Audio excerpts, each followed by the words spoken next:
himself. Eve, made from his rib. Connected to him, dependent on him, everything Lilith was not, and this time, there was no rebellion. We all know the story of Eve. The serpent, the fruit, the fall of man. But here's the question no one asks.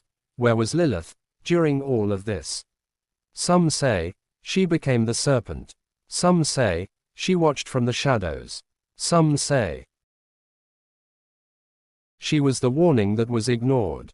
But one thing is certain, her story was erased. So who was Lilith, really? A myth, a demon, or the first woman who refused to be controlled?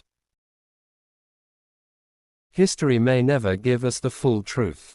But one thing remains, stories that are hidden are often the most powerful. And sometimes, what is forbidden is what you were never meant to question. After Lilith vanished into the wilderness, the stories about her began to change. Not suddenly, but slowly, like whispers in the dark. At first, she was remembered as the woman who left. But over time, she became something else. Something feared. Something cursed. Ancient voices began to say that Lilith was no longer human. That she had transformed into a spirit of the night, a being that moved in shadows, watching, waiting. But here is the question no one dares to ask. Was Lilith truly cursed? Or was she simply misunderstood? They said she came at night, when the world was silent, when the weak were vulnerable. That's when Lilith appeared. Not as a woman, but as something more, something terrifying. A presence, a force. A legend grew, that she visited men in the dreams, that she whispered to them, tempted them,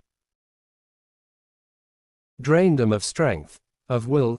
But legends are shaped by fear. And fear often distorts the truth. Because what if those stories were never about what Lilith did, but about what she represented? Freedom, defiance, power that could not be controlled. Her name, Lilith, became something forbidden to speak. Written texts began to change. Stories were rewritten. Mentions of her removed, altered, erased. It was as if history itself was trying to forget her. But why? Why erase a single woman? Unless